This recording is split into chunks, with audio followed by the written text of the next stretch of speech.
behalf of the group of Europe of Freedom and Direct Democracy, Mr. Farage. Thank you. I don't think I've ever heard so little criticism of the United Kingdom in this chamber in all my life, and I guess that doesn't really take much working out, does it?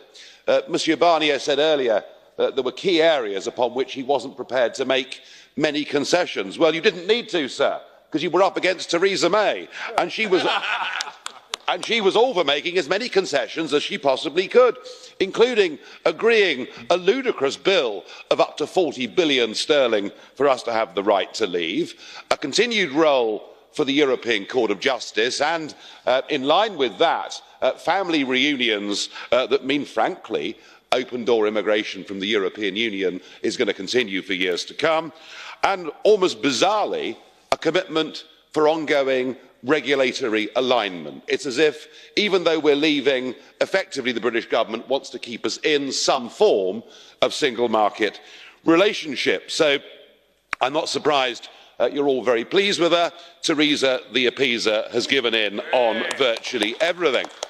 But as an observation in an exercise of power, it's fascinating.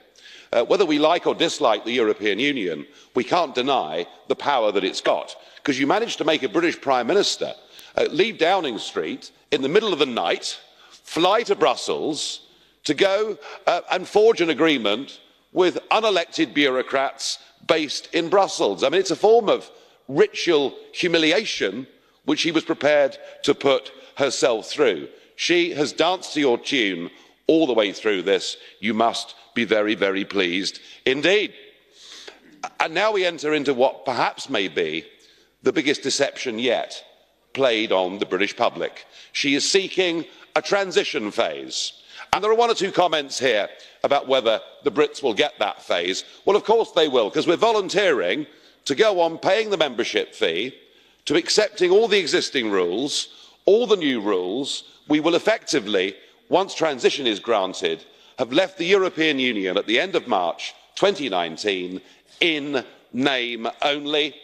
And if that transition phase lasts up until the next general election, there is a real possibility that a new incoming British government stroke coalition could sign us up to the single market and the customs union forever. So I do understand why many in this place feel encouraged by the performance of our Prime Minister, and I can assure you increasingly millions who voted for Brexit are feeling frustrated, perhaps even now moving to the point of anger. It's the same story across the whole of the West.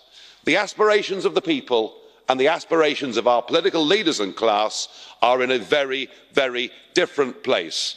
I fear Brexit, at some point in the future, may need to be refought all over again.